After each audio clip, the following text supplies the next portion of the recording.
Good morning, everyone. So today we will discuss an interesting topic, which is that the vegan lifestyle is practice of peace. Is Ahimsa put in practice. So it is not just a diet. It is also not just. It is not a label, not just a label. It's a way of being in the world. It's a way of reacting, of relating to other beings, to all beings. It's not something that is that should be regarded as something strange or really separated from the world. Something that is very real. It's a practice. It's a practice of compassion and kindness, basically. So when we why do we practice like yoga or any sort of meditation? We're looking for peace. We seek peace within, but that peace could and kind of needs to ripple outwards. So touching like every choice that we make, it's not just seeking peace within. It's seeking peace within is beautiful, of course, but there could be something more, um, like more concrete in this world, more action oriented. Not just like meditating to go into samadhi and go into a blissful state and then to forget the world. So the world is very it's a physical world, it's a real world, it's very real, and we want to bring this inner peace outwards somehow, to bridge the gap between our inner peace and our outdoor actions.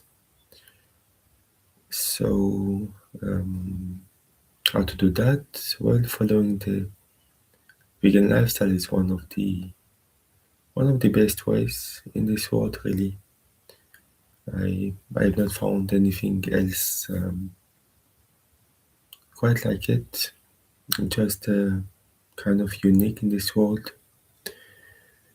It's the ultimate peace, the ultimate kindness or compassion in this world that we all seek, that all living beings seek. It's not a religion, of course, but it is a way of being that is all about kindness. So all the spiritual practices, all religions, they all point towards it, we could say. It's like the essence of religions put in action. So like religions, spiritual practices always talk about being kind and compassionate to all living beings, but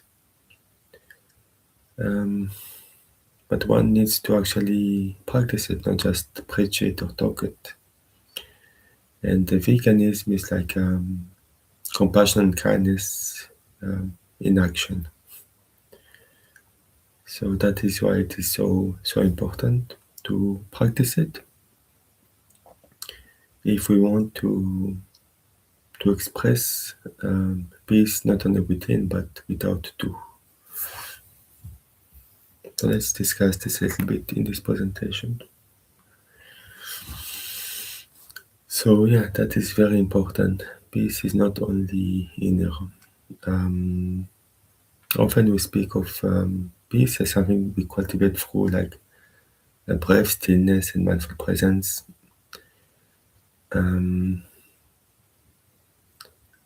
But that we carry through different places, that we practice through like meditation, and that carry gently through our days. But that's how we feel when we are at peace. But that is not all. That is not enough.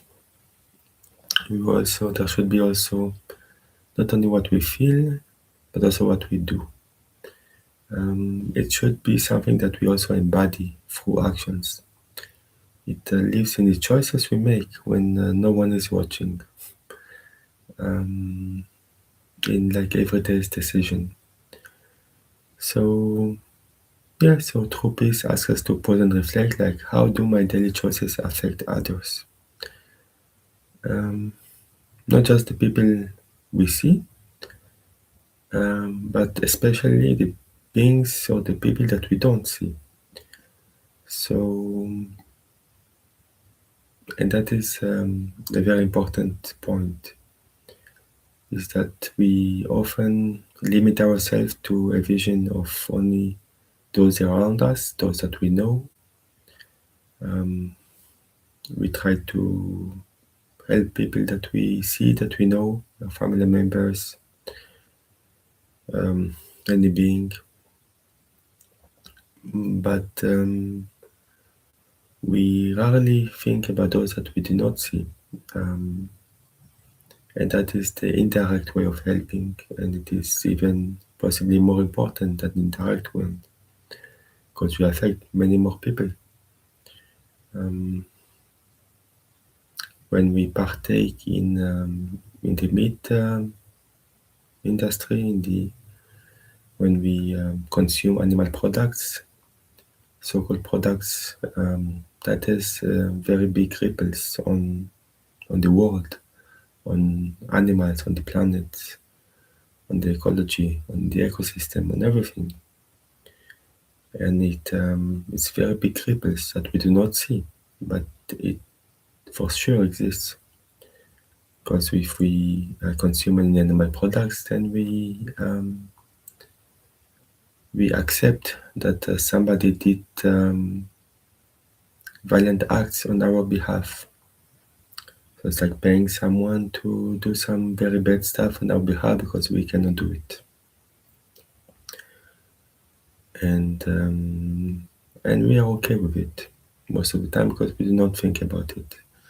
So when we drink milk or eat a burger, for us we enjoy it for a very short time, but behind that is very big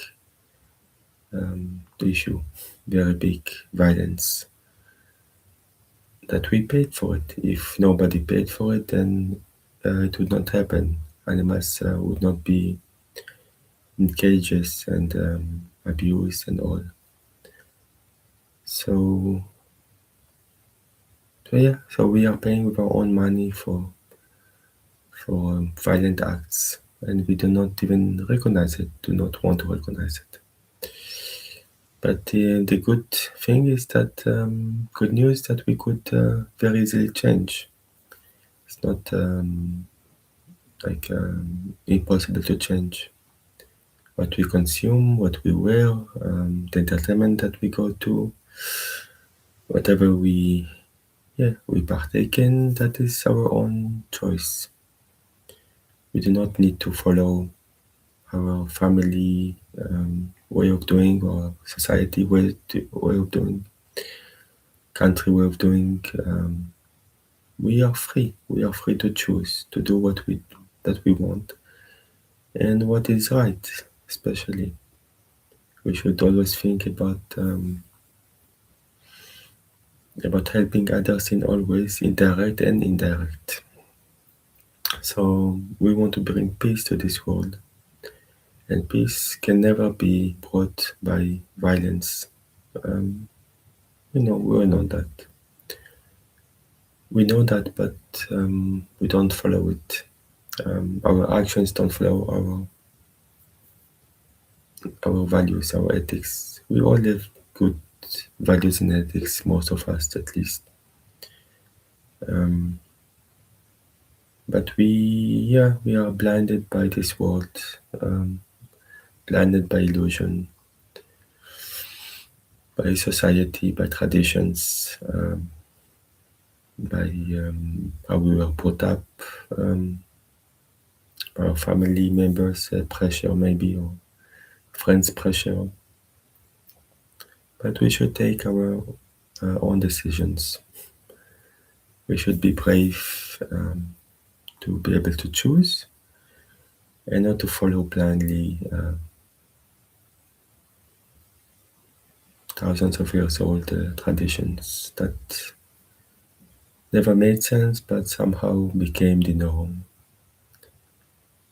So yeah, so something to keep in mind. So yeah, so in yoga we learn about ahimsa, so that's the practice of non-violence. So it's a principle that we study, that we think about, that we ponder about, that we try to embody. It's a very ancient wisdom brought into the modern world. But yeah, it should not only remain as a theory. It should become a lived experience. So it's like studying like thousands of books, but not practicing them. What's the use? It's no use at all. So that's why when we read a good book, a positive book, we need to try to apply at least some of the principles therein. And yeah, if we read all the religious scriptures, but we don't follow them, then what's the point? So there's like famous sayings in most scriptures, like love thy neighbors as thyself. But thy neighbor is not only human; it's all beings, all living beings. The planet too, trees, also flowers. All beings are our neighbors. So yeah, and so it's non-violence, but behind the plate. It's not just a diet. So it's a daily practice of choosing non-harm. And whenever we have the awareness and capacity to do so, sometimes it feels effortless, sometimes it requires some attention, but every choice, doesn't matter how small, is quite like act of peace. And it's a wonderful thing. So it's not only in the kitchen, choosing food that nourish without causing suffering, it's wonderful. But it's also in our closets, wearing materials that honor all beings. So no fur, no leather, no wool, no silk. And also other things like geese,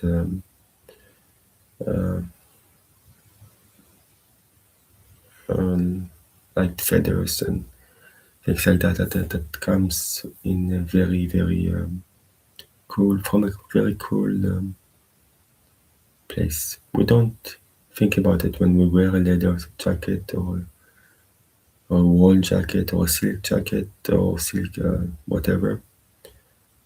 We just enjoy the texture maybe and the fact that it looks maybe cool.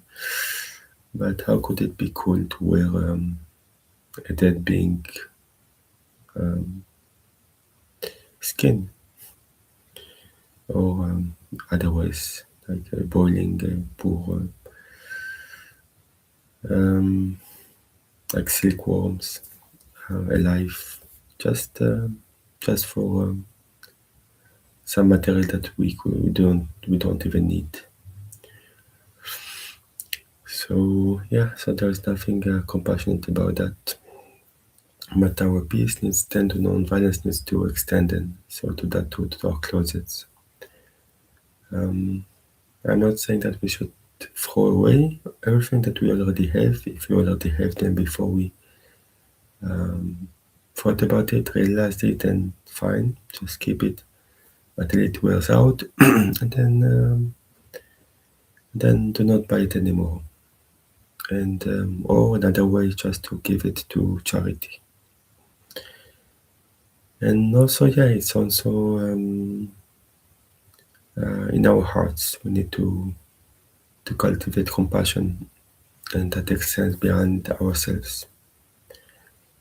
So there are many ways that nonviolence can be present in our actions. We also already discussed many of them in all the presentations. So each presentation is like one aspect of it. So yeah, we saw many of them, like entertainment, so-called entertainment, circuses, aquariums that uses wild animals. That's also violence. So we need to avoid those. um, and yeah, avoiding hunting and fishing. I mean, that's common sense, but so many are doing it, and they believe it's okay, that it is peaceful. But how could putting a hook through the mouth of a poor innocent being be peaceful? When you think about it that way, it's horrible. There's nothing peaceful about it. It's murder.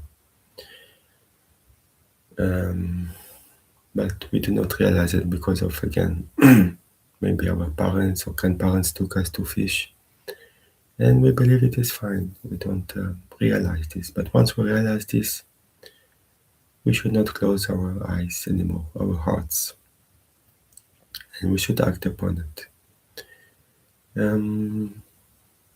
Everything that we do is a choice. We should not feel guilty of the past, but learn from it. The past is the past. The future is the future. The present is the present.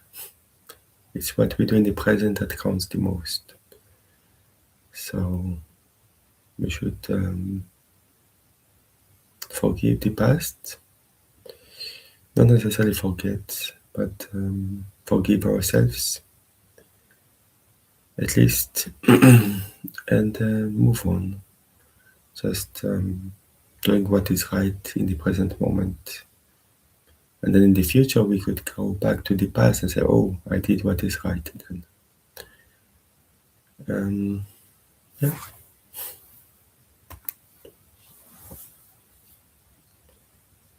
So, yeah, every choice carries some energy. So what we support, every action that we do is like shows what we ourselves support, and what we quietly normalize through our like purchasing power. It creates ripples that we never really fully see, but we can feel them for sure. Climate change comes from choices too. A big part of it is the animal agriculture, for example. So yeah, what we choose as food, what we consume is one of the most important, the biggest part of of the right actions to do. Whatever we eat becomes part of our cellular structure, and then our energy, our very being. And also, yeah, so what we support, what our dollars, euros are kind of like votes for a world that we want to, for the world that we want to see flourish and grow. So we can choose our money. Um, if we buy a piece of steak, then we vote for destruction and for violence. If we buy a plant-based steak, then that is a vote for peace, a vote for kindness and compassion, and also, yeah, for if we want to enjoy a vegan plant-based steak, that is fine, of course. And yeah, unfortunately, we don't have full control of what we use as our money because the government is using our money as taxes to pay for the animal agriculture, to support them, unfortunately. Maybe that would be a revolution in the government political way, is that the citizens could choose what their taxes would be for. That would be wonderful. I just thought about it now, but I think that would be kind of a revolution where we would choose if the government pays for the animal agriculture. I would vote no. Certainly, I would vote. I would say no. I mean, I should have my own saying in the matter. No, it's not a vote. It's a decision. It should be. It isn't, but it should be. And yes, also our daily choices, patterns, what we normalize, what becomes natural over time. And it shapes our nervous system, our conscious, and our inner landscape. And yeah, and those choices, they do not only affect us, they affect the world around us. They can transform our relationship with ourselves and creating either harmony or dissonance in the subtle space of awareness, of our awareness. So we should keep that in mind, that the choices we make are really very important. And we, at least partly, we have a choice of, at least with our own money, that we, the net part, we can choose exactly what we want as a world. Either a world of violence or a world of peace. Our choice.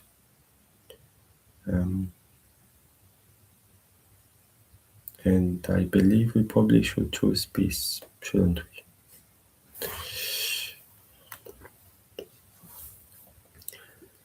Yes, so inner peace goes from consistency. So it's not something that we acquire just once, but something that we need to practice. It's something that deepens gradually. So like roots growing stronger beneath the surface, it takes a very long time until when we see the plants. And then once we are aligned with our action and values, then it will show up in our lives very strongly. Because often in our life, for many of us, our values in action, they pull us in different, in opposite directions. We want peace, but we pay for violence. So that is a very clear contradiction and in completely opposite directions. And that creates friction in us, that creates kind of issues, can create diseases in us, this friction, many diseases. This inner conflict that we want to be kind and compassionate, we want peace, we want everyone to be happy. And again, we don't realize that our actions show the opposite. When we support animal agriculture, we support great violence, unimaginable violence towards innocent living beings. And we are okay with it because we pay for it. So, and then we will feel in conflict. So, in order to really be peaceful, we need to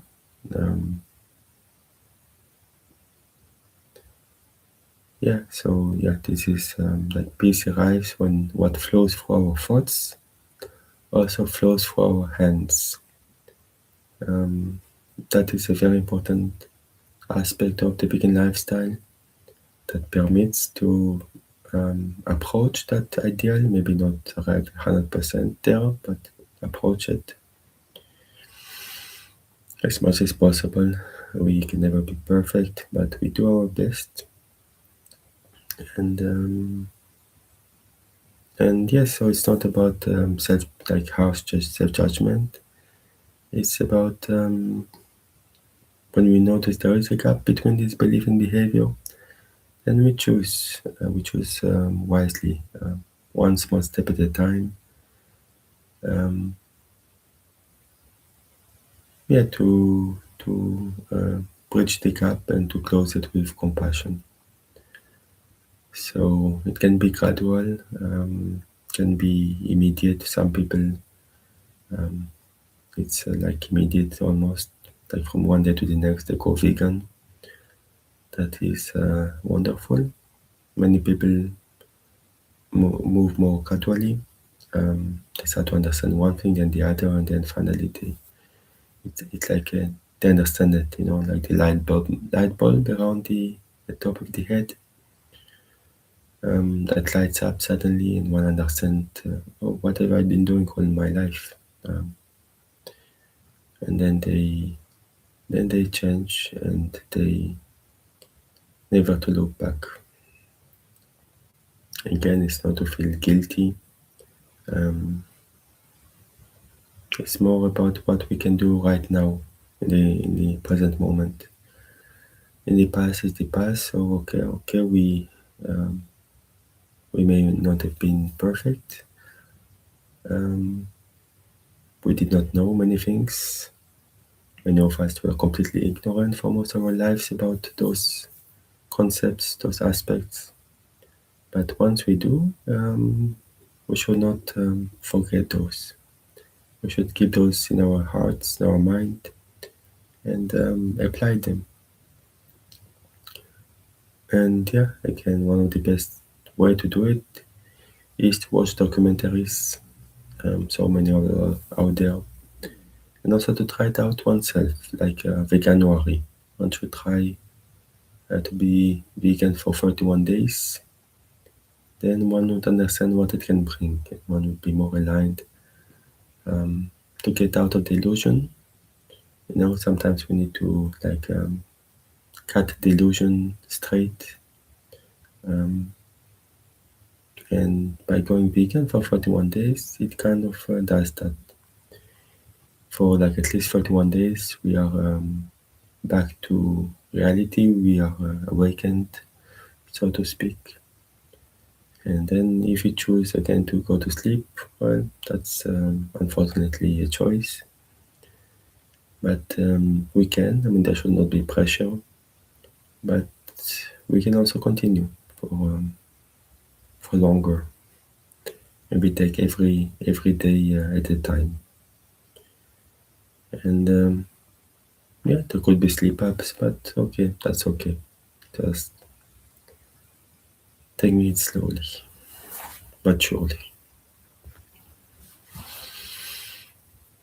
Um, yeah, so this is the weight of cognitive dissonance, which just means that um, it's like that knowing that harm exists and continuing to participate in it. It is subtle because it's like indirect. Um, for us at least, for the animals it's very direct. But for us it's indirect because we don't see this violence, we pay someone else to do it. So it's quite subtle, but it is persistent. It's in the back of our mind, in the back of our conscience. We feel uneasy about it. That's why I see, like when I talk to people, it seems that is the way that they feel kind of guilty of doing it, but they still do it. I'm not sure why, but um, well, it's social pressure again. It's family not wanting to to look different, to be different, so they just comply with society. But yeah, like most of the people I talk to, they understand this. But yeah, there's still this tension, this um, this problem of alignment between actions and values. I'm sure they will get there, they will understand it better with time. It takes some time for some people take years. But yeah, it does bring tension in the body, in the mind, in the emotions. It affects also our meditation practice, so everything, our sleep, and maybe the most important, our capacity for authentic presence. And yeah, it's not because we are bad people, but just um, we try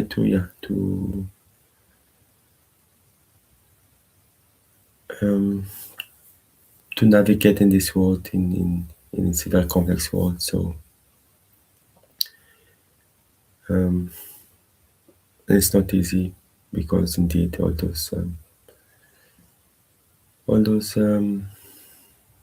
pressure around us that comes and that creates kind of the tension of not wanting to be different, but at the same time, if that different means being a compassionate, kind person, then it shouldn't really be a problem. It's very natural. It's not something special. It's something that we are all born with. It's kindness and compassion is embedded in our DNA. But through through daily, what would say, violent practices since we are born, we forget it. There's a veil that is like many veils that come around our hearts, our compassion, and then we do not understand why we feel this tension, this unease. It's only when we remove the veils one by one, then we start to feel lighter, feel like something has been removed, some thorns removed from our feet. It's all up to us to either follow it or not. In this world, at least, since there are no laws protecting really animals, not many laws, not enough laws. Some laws, yes, but not enough. Um,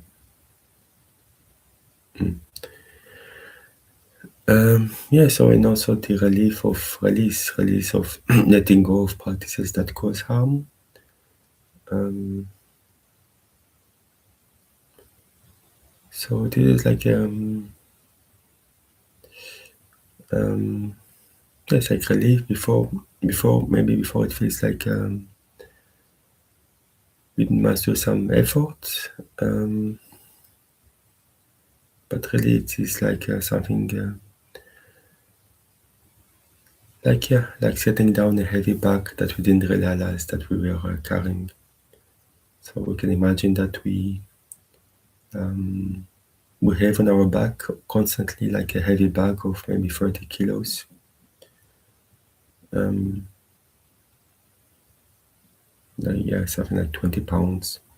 That is very, very heavy to carry all the time with us. And we don't realize it. So we have it on our back, but we don't realize that this bag is our own choice. So when we release it, when we let go, suddenly we feel much lighter. So yeah, then when we let go of that bag, then our heart becomes lighter, becomes softer, becomes more free, um, like free to do really what it really wants. And then there's more like space for peace that we've been seeking for a long time. So yeah, so that's why peace starts with our plates, mostly, not only, but okay. Um, it starts with what we put in our mouth. That's where peace starts, and that's how we will make peace in this world. between all beings. I believe this is the first step and one of the most important steps in the around the world is to stop hurting the animals, people, and only then we could really talk about true peace in this world and to stop all wars. Even if we stop all wars, many pray to stop all wars. That is fine, of course, that is good to stop all the wars between humans, but that is not enough. When we continue to have wars on our plates between us and the planet and us and the animal people, tension again will rise and wars between humans will grow again into like a non-stop cycle. The cycle of violence, basically. That's what needs to stop. And we cannot have stopped this cycle if we continue doing it. I mean, that is common sense, isn't it?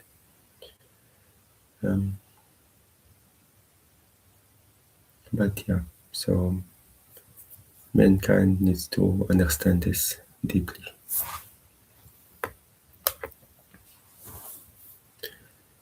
So yes, so veganism or the vegan lifestyle is like a practice on integrity, of integrity. It's not like a rigid, strict rule book that is extreme, but it's just a gentle commitment to ourselves and to all beings, like a promise that we make. I choose compassion when I can. Isn't it beautiful? I choose compassion when I can. And we can many times. But it's not about perfection, so we all make mistakes very often. We don't have perfect answers to all questions, and that's okay. Also, it's not about purity, it's not about being better than anyone else, cleaner. It's about an honest relationship with whatever we do, with our impact of our actions, especially. And yeah, it is just alignment, closing the gap between the gap between who we want to be and how we show up in the world and which actions we make. So veganism can be seen as a spiritual practice, one of the best actions, one of the best spiritual practice that exists, and it invites us to for an ongoing refinement of this kindness and compassion. So we can, of course, even as a vegan, we can evolve also, try to see more stuff, more things that we did not yet think about, and maybe make our actions more aligned even than before. Not every day we will meet it fully, but it's a practice. So it's not about flawless. It's in like returning again and again to compassion. It's like mindfulness and meditation.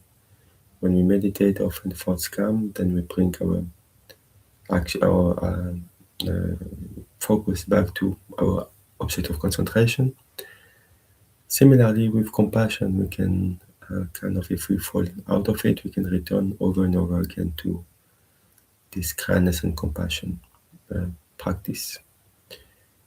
So, yeah.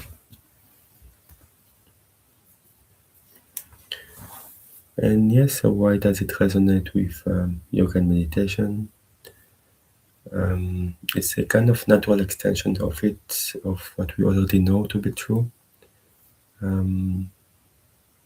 So whatever we do on the mat and kashan basically reflects on our daily life. So it's transformed like abstract philosophies into tangible actions. So it's beautiful to talk about ahimsa, but it's much more beautiful to act upon it. Talking about ahimsa without practicing it is not very effective, not very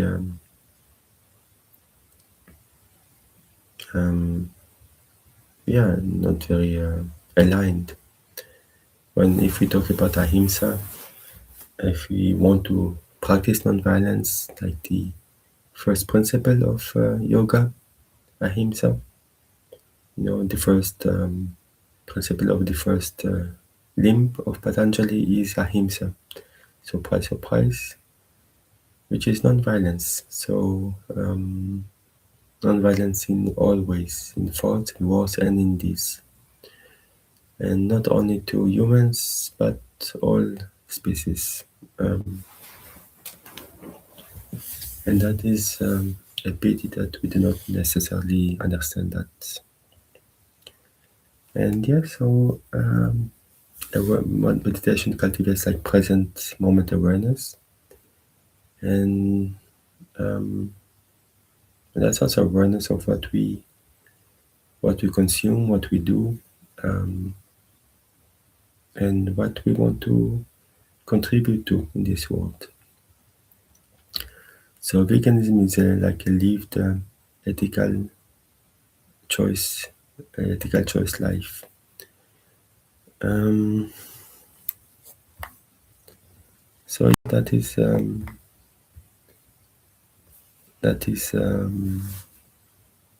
veganism in action. Um, so yeah, the meditation helps us to see things more clearly, and like the consequences of our choices, especially. And veganism becomes the bridge between the two.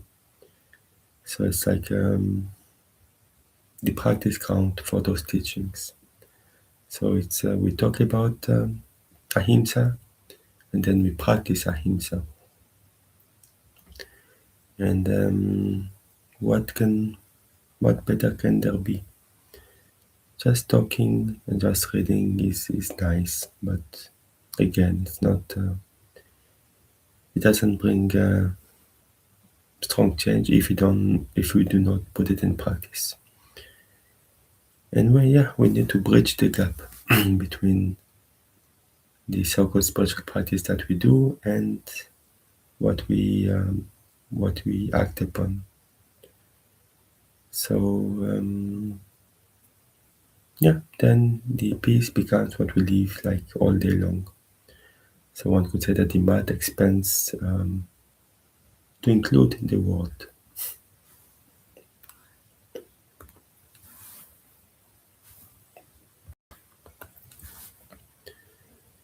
Um, so peace is not like a destination. It's something that we rehearse like every moment of our lives. And even small things that we do matter a lot. Um,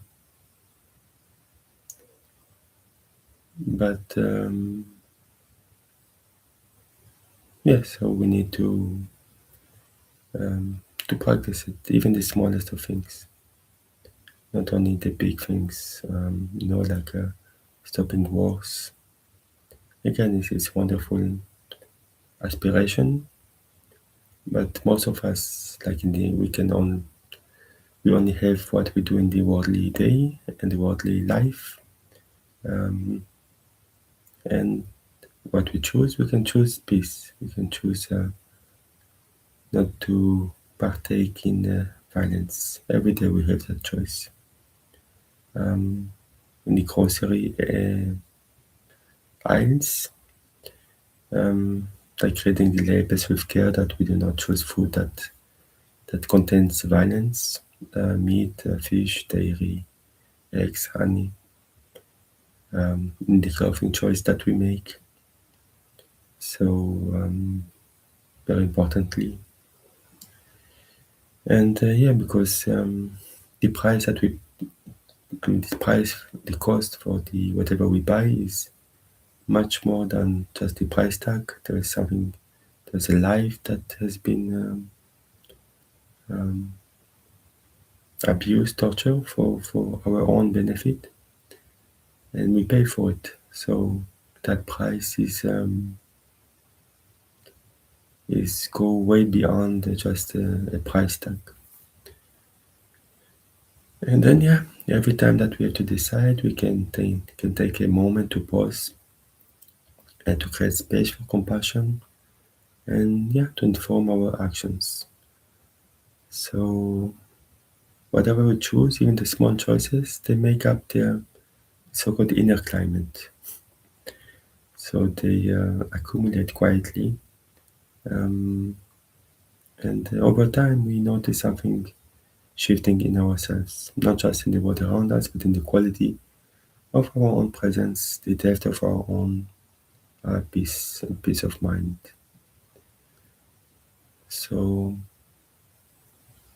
yeah, that is peace as practiced daily. And so a closing reflection. Um, as we talked about, peace is not something that we reach. It is something that we rehearse, that we practice, um, that we need to practice every single day with every single act that we do, every single word that we utter, and every single thought that we create, as much as possible. Of course, the actions are the most potent, um, but action stems from thoughts. So our thoughts needs to be purer, cleaner, in order to have purer, cleaner words, and in order to have purer, cleaner actions. Um, so there are other ways than the vegan lifestyle, of course, to practice peace. But it is a wonderful way to live more softly in a world that needs more gentleness, and a way to align our deepest values with our daily actions, a way to extend compassion behind just meditation or yoga into every corner of our life. And all it asks from us is an honest intention and willingness to grow. And it invites us to indeed to notice where our choices create harm and where we have the capacity to choose differently. So, and it's a journey. It's a journey towards peace, and and may it be a good, a wonderful journey. Um, and that is what I wish for every one of you. Um, to find that peace that within you and without you. So peace is something that we can cultivate through our choices. This is something, a common theme that returns over and over in these presentations. But it's just because sometimes we need to hear something repeated many times, until we start to understand it better, and to maybe understand that it is important. It is something that we each one of us needs to practice. We already practice it in many ways, of course, most of us, but we are not necessarily aware of how to do it. So, like the vegan lifestyle is something that helps us to achieve that peace, and to help us to see things more clearly. Um, and it is one of the best ways, if not the best way, to as a foundation for our values and ethics. And once most vegans, especially like ethical vegans that do it for the ethics, all say the same thing, that it is the best thing, one of the best decisions of their life. It is certainly for me. I wouldn't trade it for anything in the world. No amount of money can replace that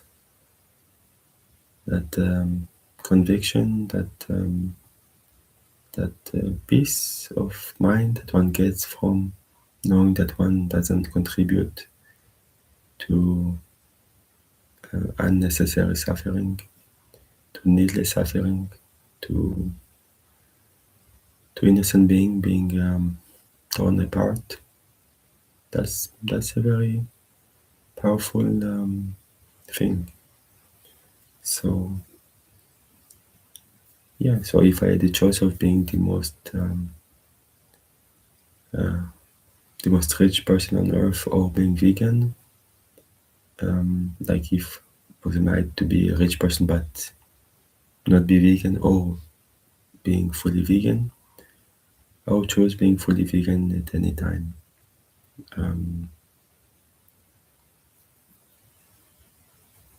So yeah, it is much more important than money.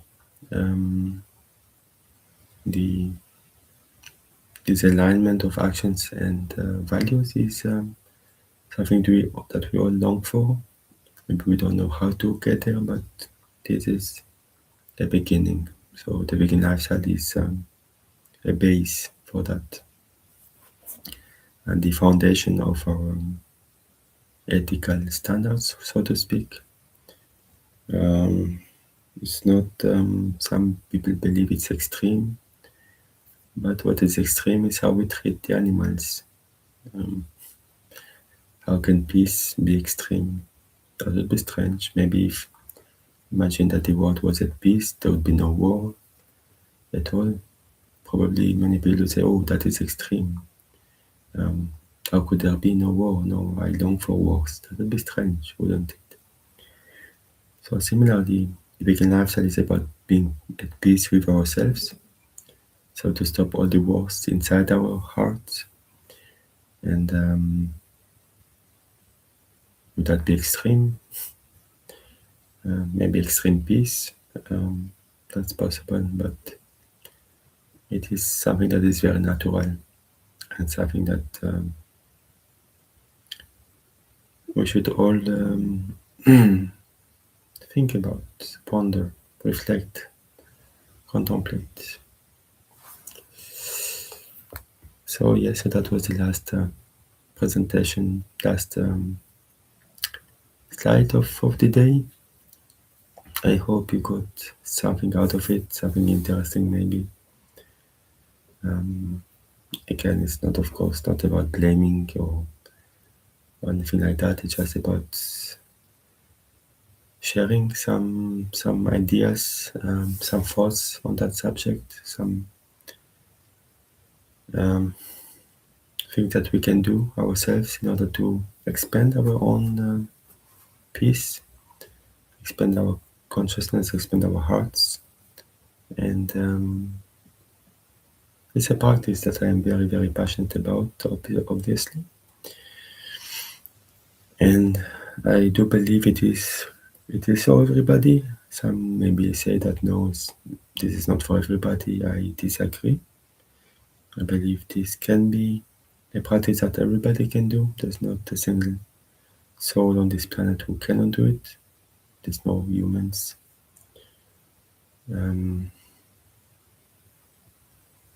course, it depends on the circumstances. Some extreme cases, okay, but it would be really very extreme.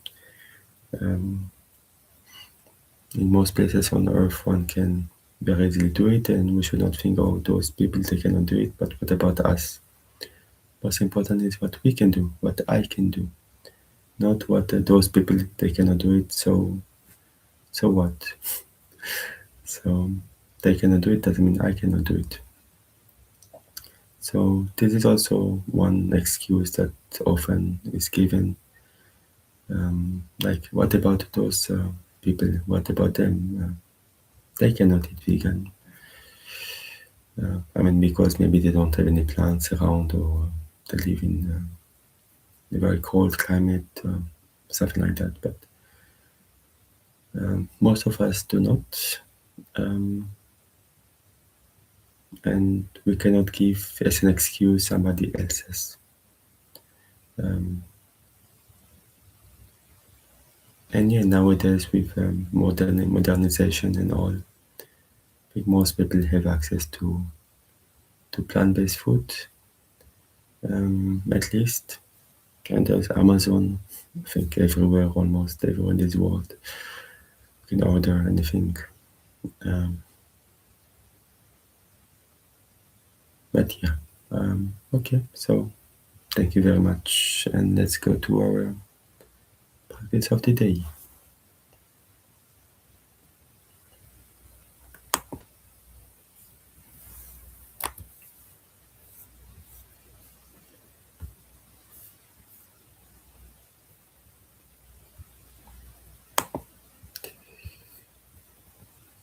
Um, mm,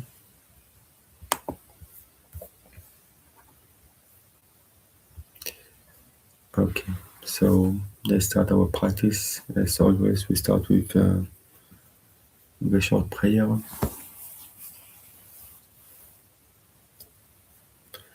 Just for today, I will not worry. Just for today, I will not be angry. Just for today, I will do my work honestly. Just for today, I will show gratitude for my many blessings. Just for today, I will be kind to all living beings. May today be a joyful, peaceful, blissful, and magical day. Loka samasta sukhino bhavantu. May all the beings in all the world be happy and free. And may our thoughts, words, and deeds contribute in some way to that happiness and freedom for all. Om Shanti Shanti Shanti. Om peace to all of nature, peace to all living beings, to all the animal people, to all humans, and finally peace to our own self, to our own mind. Om. Yeah, so let's also start our gratitude um, session. So again, just being grateful for everything and anything in our lives. Um, yeah, so let's do that for a couple of minutes.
And slowly open your eyes.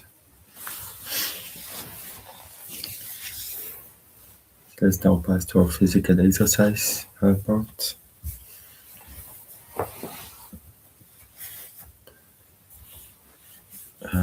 So we start as always with the Sophie rolls. So inhale, chest forward, exhale back.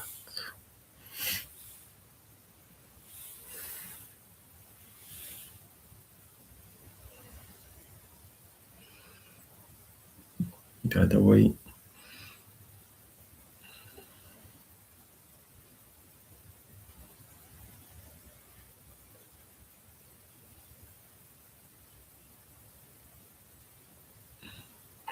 Back to center. Then inhale, exhale, round.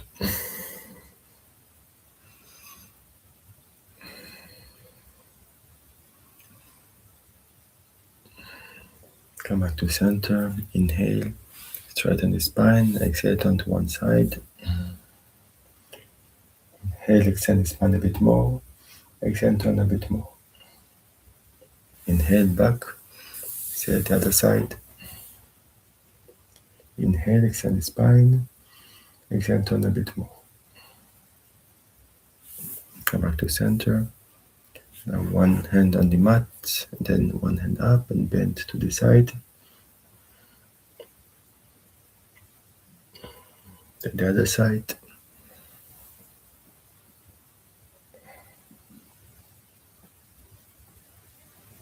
Come back to center. Hands on the shoulders. Inhale. Exhale.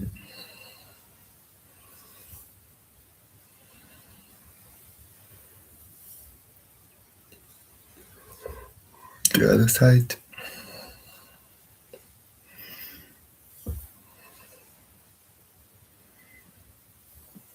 And come back to center. Then make some bring your shoulders up, tense it, and release. Do it a couple of times.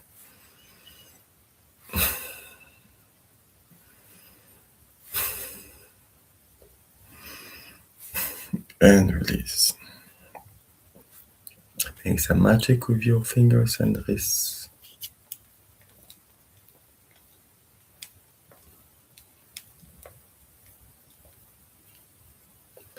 Open and close them.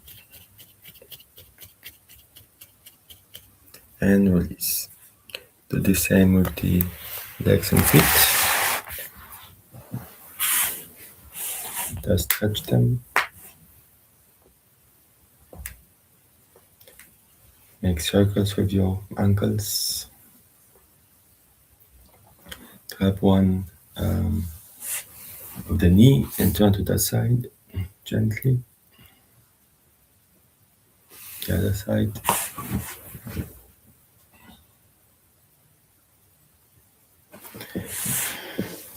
And come back to center. That's one last exercise. Put your legs in diamond shape. A little bit forward, not close to you, and then just fold forward very, very gently without pushing. Just let gravity do its thing.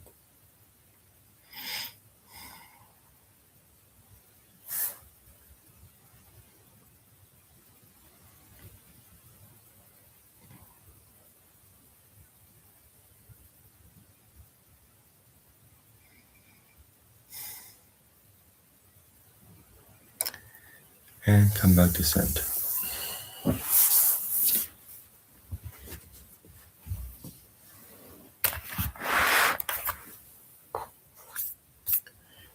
So,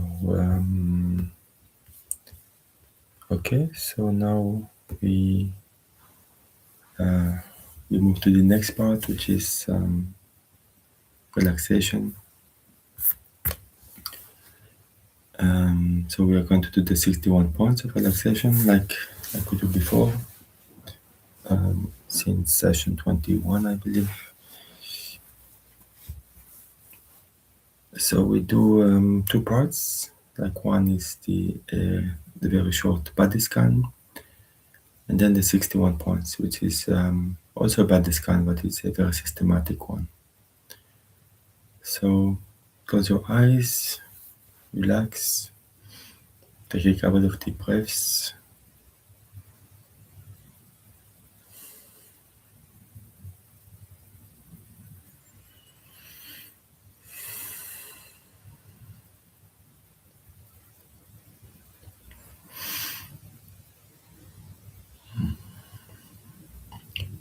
Now relax your feet, your legs, your hips.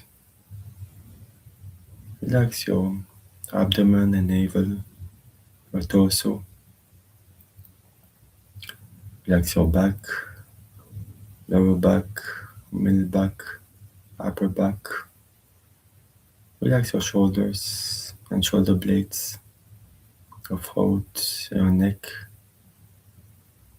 Relax the back of the head, top of the head, forehead, eyebrows, eyes, ears, nose, nostrils. Relax your lips, your tongue, chin and jaw. Relax your entire face.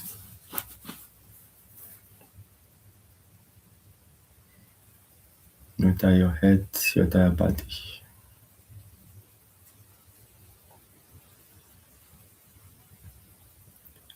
Now let's start the 61 points. You can also do it lying down as you feel comfortable. So bring your attention to the space between the eyebrows, bit of the throat, right shoulder, right elbow, right wrist, tip of the right thumb, tip of the index finger, middle finger, ring finger, and little finger. Back to the right wrist, right elbow, right shoulder, bit of the throat, left shoulder, left elbow, left wrist, tip of the left thumb, tip of the index finger, middle finger, ring finger, and little finger. Back to the left wrist, left elbow, left shoulder, bit of the throat, the center of the chest, the right chest, center of the chest, the left chest, center of the chest, the navel, lower abdomen, right hip joint, right knee, right ankle, tip of the right big toe, tip of the second toe, third toe, fourth toe, and fifth toe. Back to the right ankle, right knee, right hip joint, lower abdomen, left hip joint, left knee, left ankle, tip of the left big toe, tip of the second toe, third toe, fourth toe, and fifth toe. Back to the left ankle, left knee, left hip joint, lower abdomen, navel, center of the chest, bit of the throat, and the center between the eyebrows. And relax.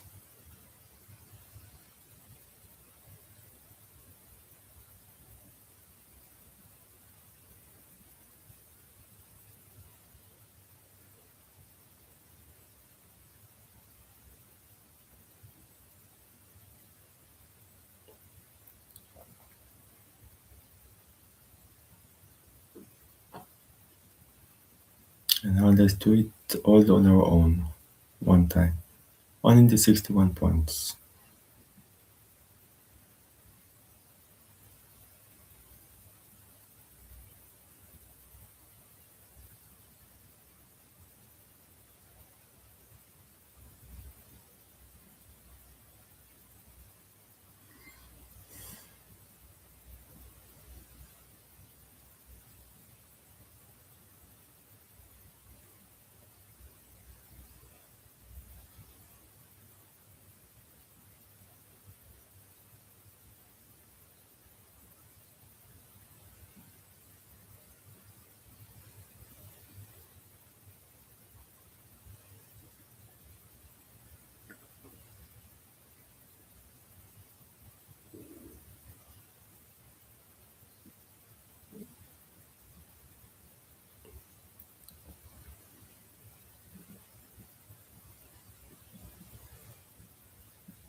And slowly open your eyes.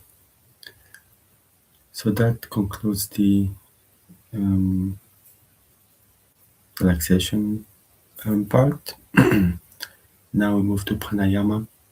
But before we start, let's take 5 minutes break.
So let's start our pranayama practice. Like before, we're going to do three main practices. First one is controlled breath, where we focus on quality of the breath while inhaling and exhaling in a specific for a specific duration. So we're going to start with 1-1. That means we will breathe in for the same amount of time that we exhale. We will do it for 4. So inhale for 4 seconds, exhale for 4 seconds. If that is too much, you can do 3-3 or 2-2. And most important is the quality of the breath. So we need to make it very smooth, very silent. Of course, unless our nose is blocked. We need to avoid pauses between inhalation and exhalation inhalation. Make it diaphragmatic, so we breathe in from the belly, basically. So we need to be very relaxed and not like tensing the upper part of the body. And most importantly, we need to breathe in and out from the nose. So it's not like inhaling nose out from the mouth or in out from the mouth. No. Inhale and exhale from the nose. That's very important for our health for many reasons. But yeah, logically, the nose is made for breathing. That's its function, basically. And it does it very well. It protects us against dust and microbes.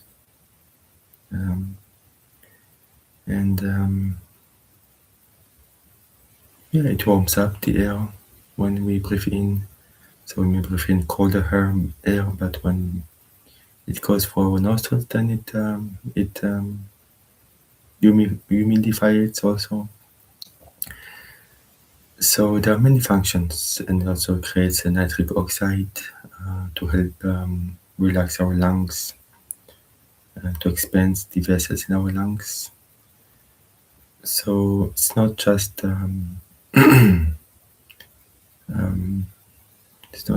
any breathing apparatus, it's the nose.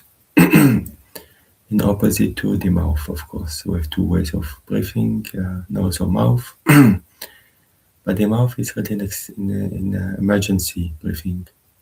It is just there if the nose is blocked, then nature gave us a way to breathe in from the mouth so that we can still breathe. Because it is so important, of course. But it is not meant to be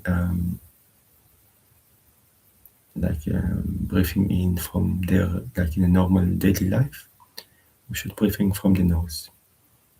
I believe many of us breathe in from the mouth by habit.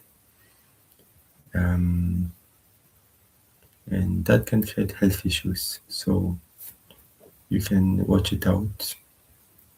There are several practices that one can do to regain the nostril breathing, to be at least aware of it. And even in sports, one can try to breathe in from the nose and maybe do less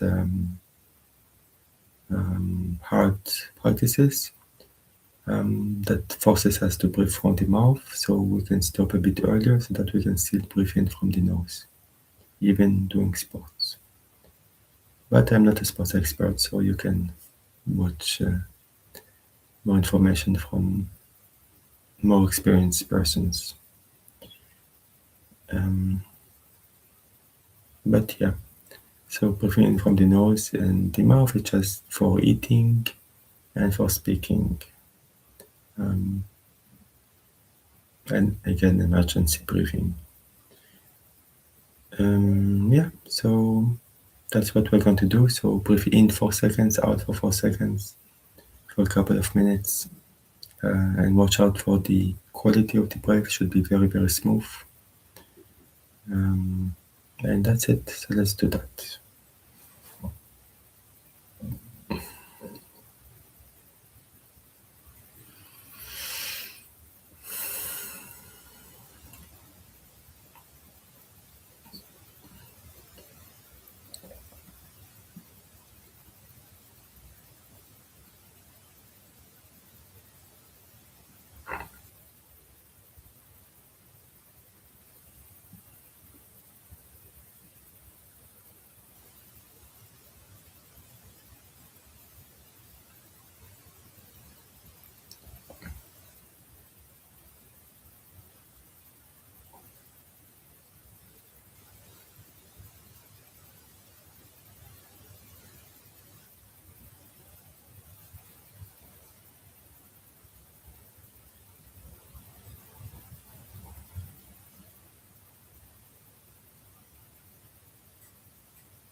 And slowly open your eyes.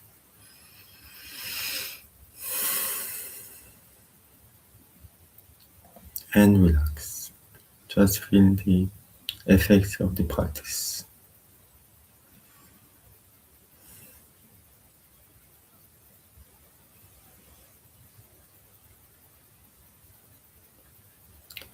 Now let's move on to 1, 2.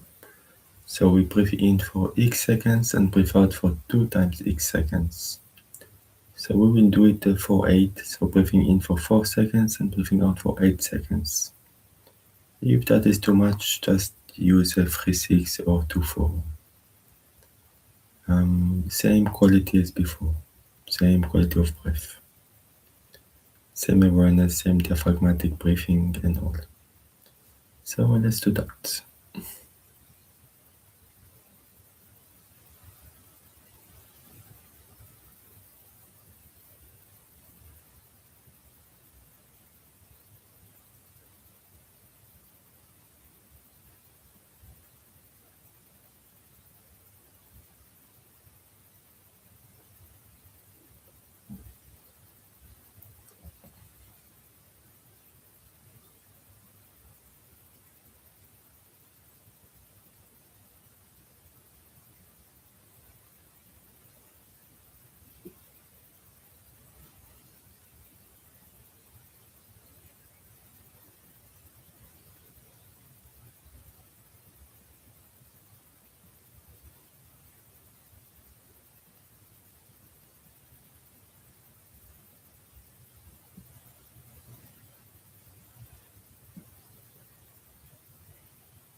And relax.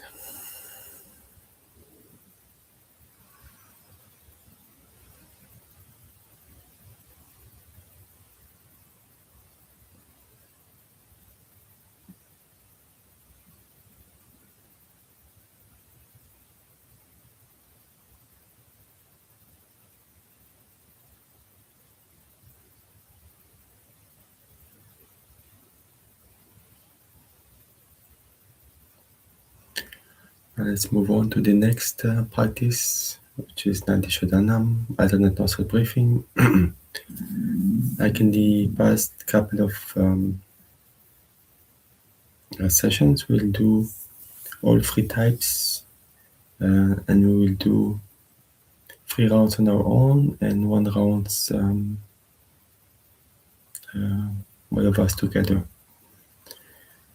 So when we do it, if you wish to do it to incorporate it on your own, you don't need to do all three. You can just choose one for 3 rounds. That would be enough. But here it is just for practice and to really learn them better, become natural. Then that's why we do it like that. But yeah, keep in mind you don't need to do all those on your own if you do not wish to.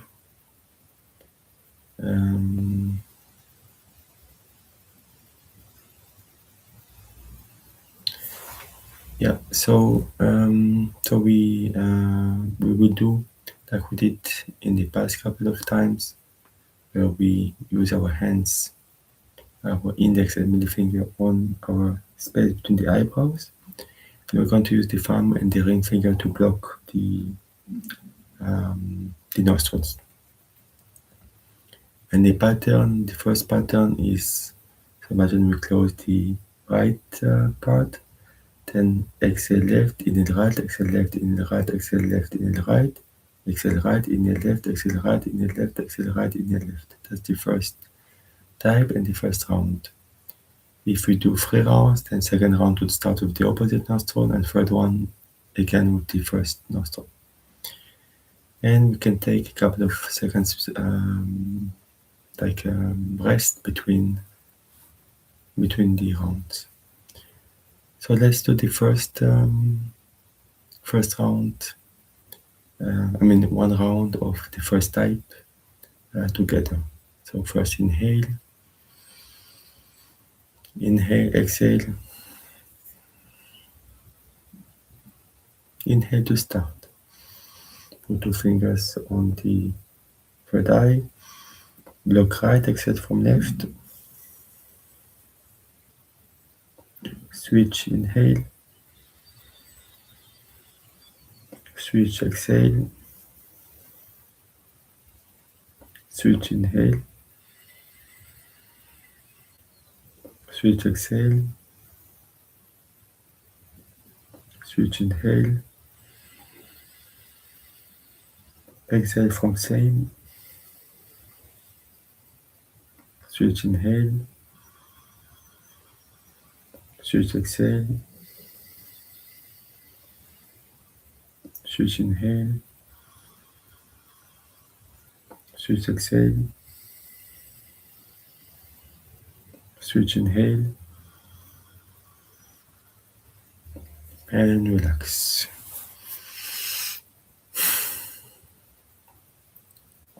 So we use a 1-1 in this practice that we do. Of course, there are many variants, but we do a 1-1. So breathe in for about 4 seconds, breathe out for about 4 seconds. No retention. And yeah, diaphragmatic, of course.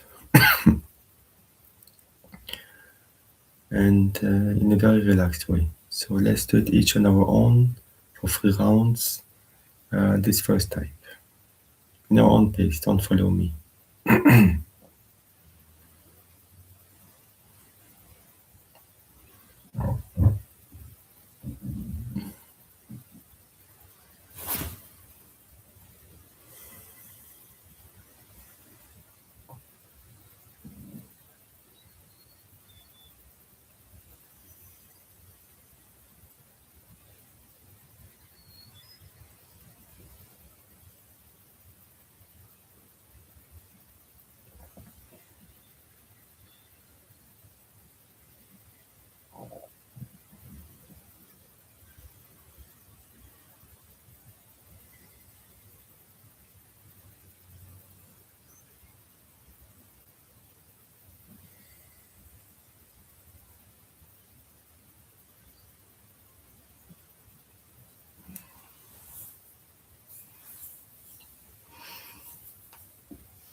and slowly open your eyes.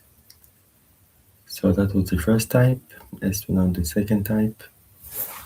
So if we block the right nostril, then the second pattern is exhale left, inhale left, switch, exhale left, inhale left, exhale right, inhale right, switch, exhale, inhale, switch, exhale, inhale, switch, exhale, inhale, switch, exhale, inhale. So again, it's 6 inhalation, 6 exhalation in total. Yeah, so let's do one round together and then 3 rounds on our own. So inhale, exhale, inhale to start. Block right, exhale from left, inhale left, switch, exhale, inhale, switch, exhale, inhale, switch, exhale, inhale, switch, exhale, inhale, switch, exhale,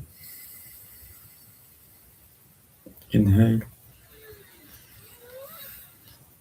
and relax.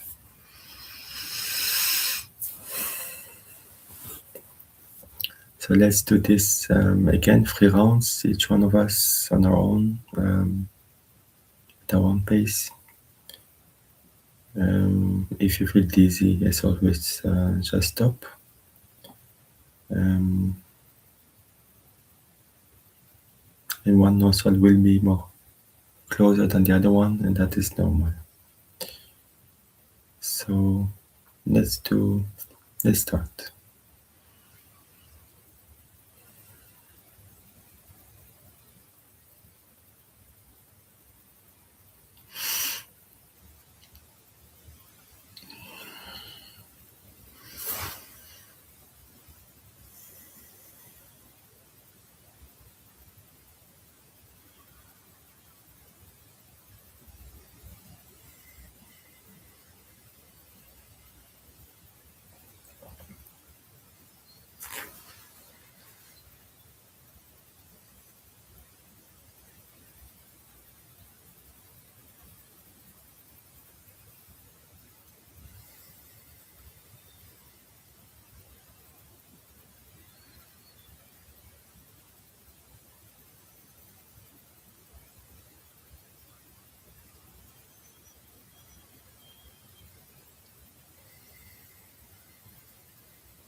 So slowly open your eyes. And let's do the third type now. So third type is, imagine we belong to the right. Then it's exhale left, in the left, exhale left, in the left, exhale left, in the left. Switch. Exhale right, in the right, exhale right, in the right, exhale right, in the right. That is the third type. And again, let's do one round together and 3 rounds on our own.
And slowly open your eyes. So now we did the three types of Dandishodanam. Let's pass to the next one, which is Brahmari. So be humming practice. Very simple. We inhale, close the mouth, then make a sound like om, but with closing the mouth. And we repeat this with the tone that we wish, that we think is best. Just try it out. And at our own pace. Let's just do it for a couple of minutes. Don't need to follow me.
And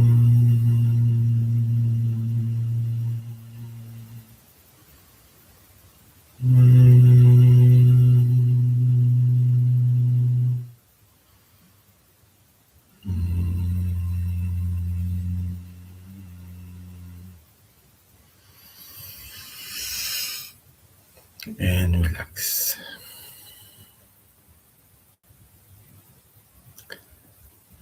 So now before we move on to the cell dialogue, let's take 5 minutes break.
So let's move on to our self-dialogue practice.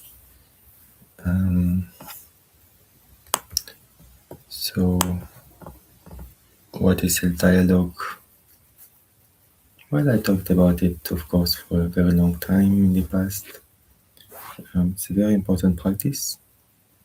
It's a pre-practice, so to speak, to meditation, where we let the steam out from our mind so that our meditation will be more fruitful. I believe not many people are doing this kind of practice, but it is very beneficial. So, like before going to meditation, just closing the eyes and trying to do not think, but that is almost impossible. So, what we do is just actually before meditation, we do speak, but in a constructive, mindful, compassionate way with our body, our higher self, and yeah, and it can help for meditation to be more calm and more fruitful.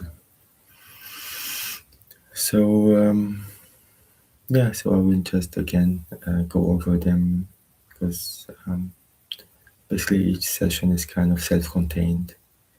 It contains all the practices that we do plus the explanations.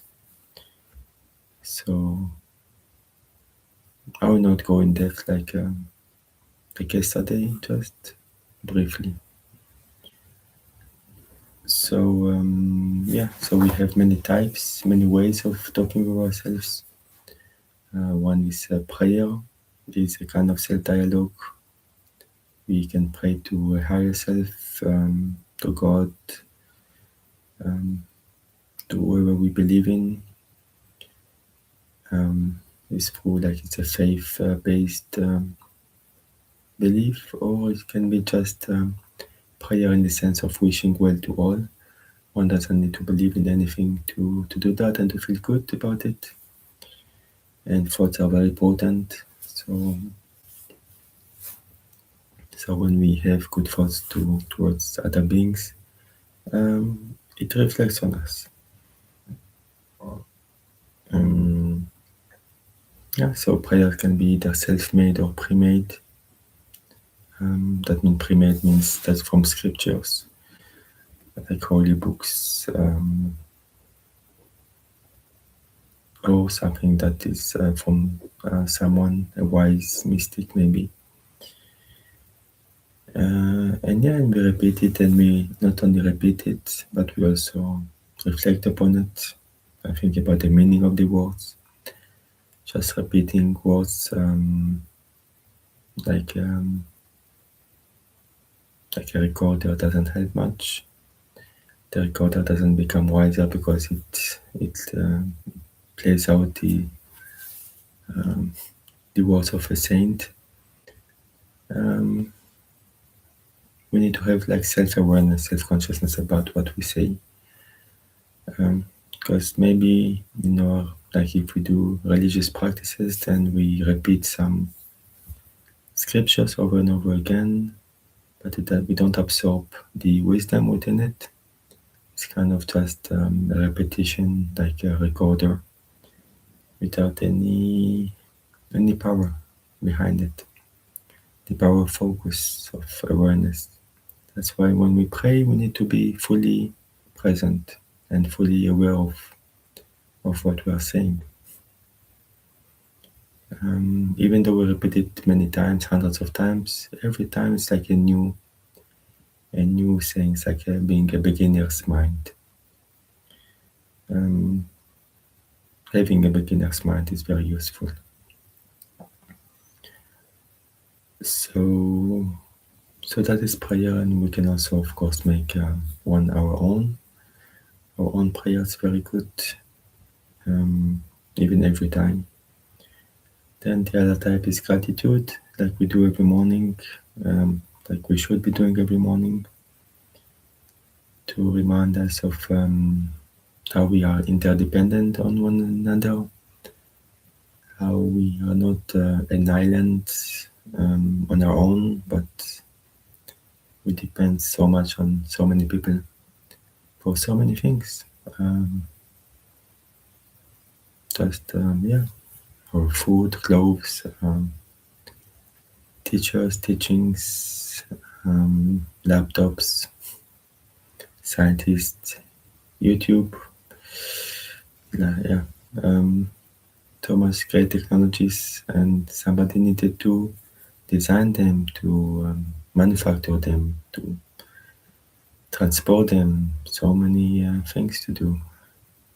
And yeah, farmers, they need to cultivate all the fruits and the vegetables. It takes a lot of time, a lot of energy. So, and yeah, our families, our parents took good care of us all our lives, and we need to be grateful. We should be grateful. And yeah, to our warm beds and ceilings and house.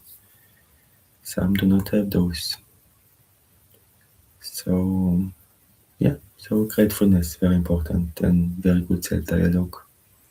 Another is affirmations, just positive affirmations,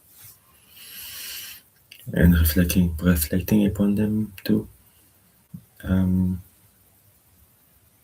Then we have the, again, loving kindness meditation or metta meditation that is well known in Buddhism. You can watch a couple of videos about it, where we wish well to all living beings, and then to all those that are close to us, all our friends, family members, community.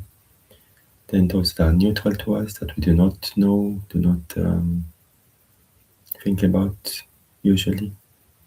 And finally, those that are that we have trouble relating with. So we also wish well to them as well. Yeah, that is basically metta meditation. Meditation on loving kindness, basically, of expanding our hearts and our belief system, to open our belief system to the importance of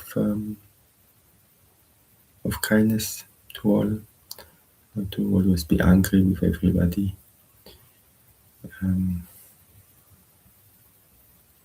To try to have empathy as much as possible. Yeah. So then we have contemplation on higher truths, like who am I? Self-inquiry questions like that. It's very important, very good to ask ourselves from time to time who we are, just to, in a positive way, like trying to ponder upon it. Who are we really? Are we our bodies? Are we our gender? Are we our profession? Is our value dependent on our material possessions? And yeah, what are we exactly? It's a wonderful question. One of the fundamental question of spirituality that tries to answer that through many means. And one of the most well-known means is meditation. But it's kind of not just meditation for relaxation, but meditation for spiritual practice, for really understanding who we are. So yeah, so that is contemplation, and there are also different types of things that we can contemplate upon. There are so what are called mahavakyas, like utterances of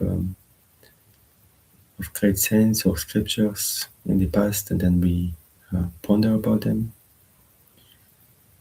And yeah, and then we have self-counseling, where we try to counsel ourselves to like trying to understand what we really want in life in general. Also, what is our aspirations, our goals, our means to arrive to our goals. How can we do that? Of course, positive mean positive goals, evidently. Um, yeah, it's a wonderful thing to. It's fun to ponder about, like what we really want, what is our aspirations in life. And then we have a friendship with mind, where we are just being very friendly with the mind, and we can talk with our mind in a friendly way on any subject that we wish. Let's see if our mind is our best friend or one of our best friends. So yeah, so those are the maybe the main possible topics, groups of ideas for self-dialogue. There may be others, of course. This is just a sample, but it includes maybe the most um, important ones. So yeah, so let's do that. So now we'll do the self-dialogue part for 9 minutes. So just choose a topic and reflect upon it for 9 minutes in a gentle way. I will ring the bell to start with and ring the bell at the end.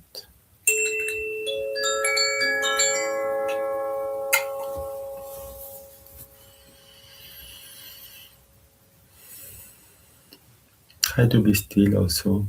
Doesn't need to be completely still in this practice, but it's always a good.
So yeah, so that concludes our the dialogue part.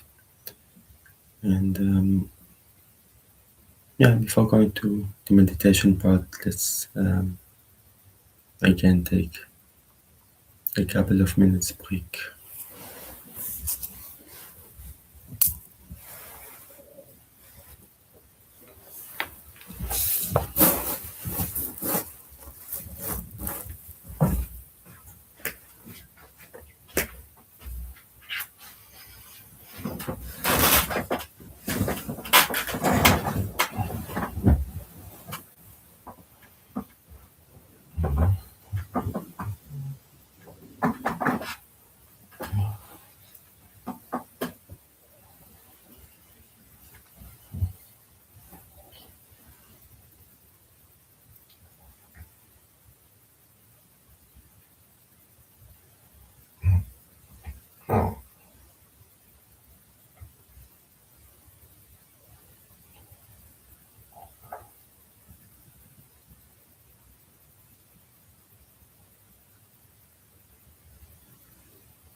So let's start the meditation session.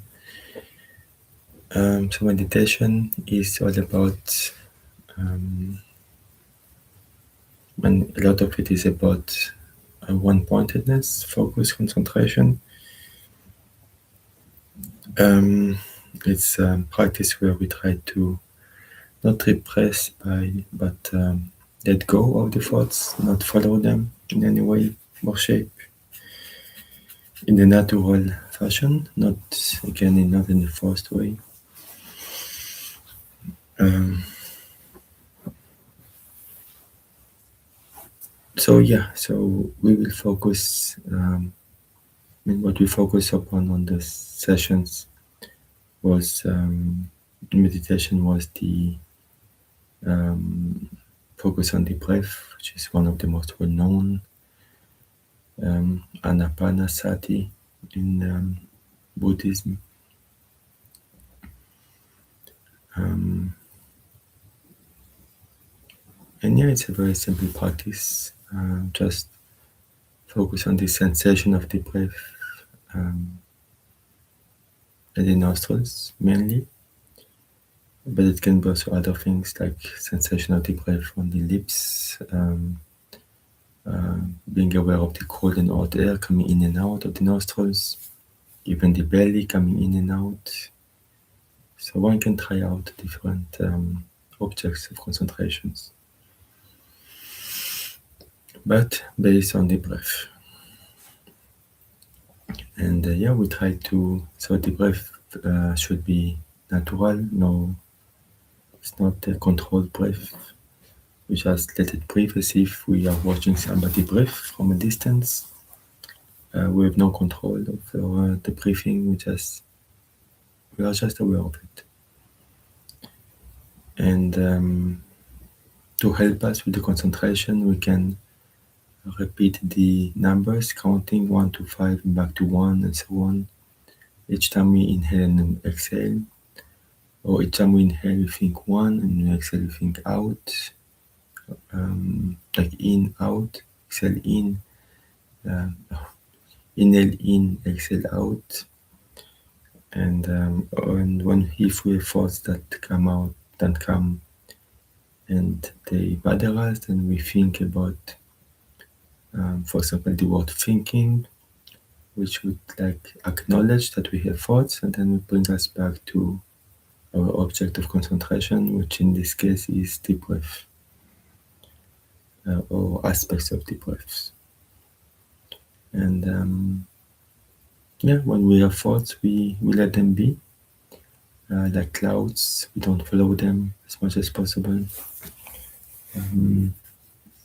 Of course, it's easier said than done, but that's why we practice. We should not beat ourselves up when we so-called fail. There's no failing really, just learning, practicing. And we cannot be perfect on the first day. No one is, no one will be. So it can take a long time to like really calm the mind, but it's worth it. It's worth the effort to bring more peace to our own mind, to our own life, because our mind represents our life. Our mind is kind of like a gateway to life itself.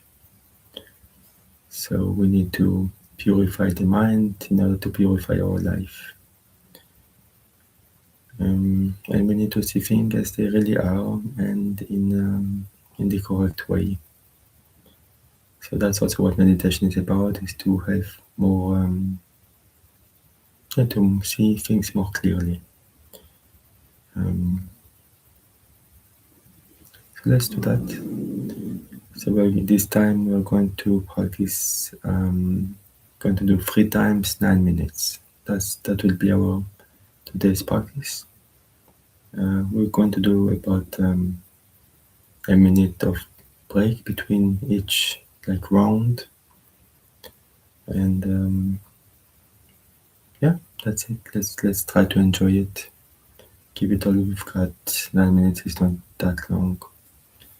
You can also do just 9 minutes and then leave. That's okay, and stop. Or you can try all 3 rounds. It's just you feel. If it brings you benefits, then try it out. So it's always good to try a bit more than we can. So let's start. I will ring the bell to start and ring the bell at the end.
Relax for relax for a while, for a minute, and prepare for the next round.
So let's start now.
Now prepare for the final meditation of the day, of this morning at least.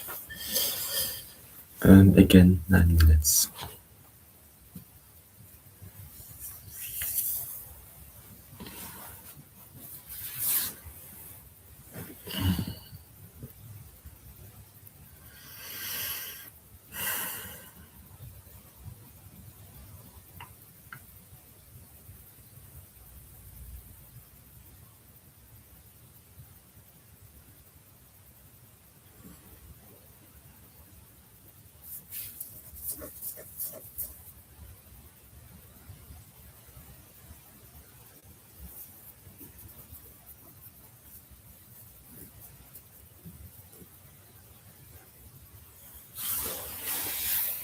And let's go.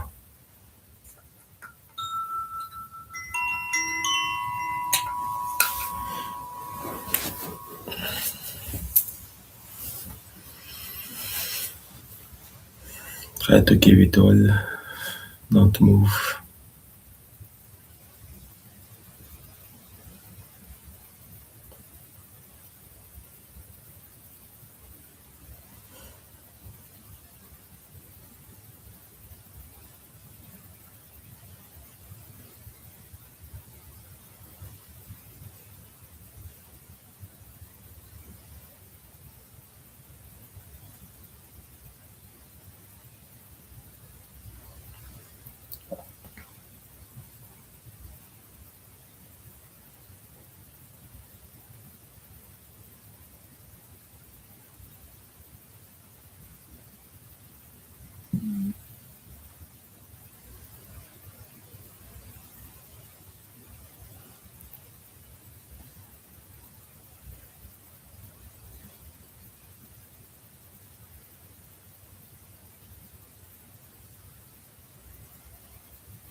this concludes our session for today. So yeah, so today we saw that the presentation was about vegan lifestyle as way of peace, general peace between humans and between human and nature, humans and the animal people.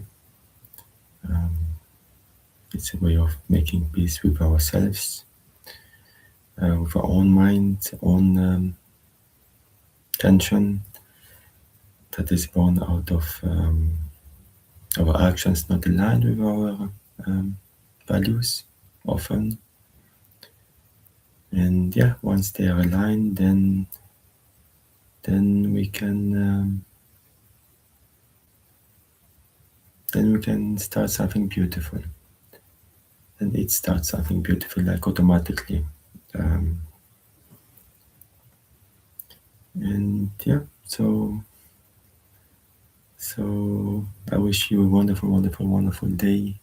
The best of wishes. Let's end with the mantra. Loka samasta sukhino bhavantu.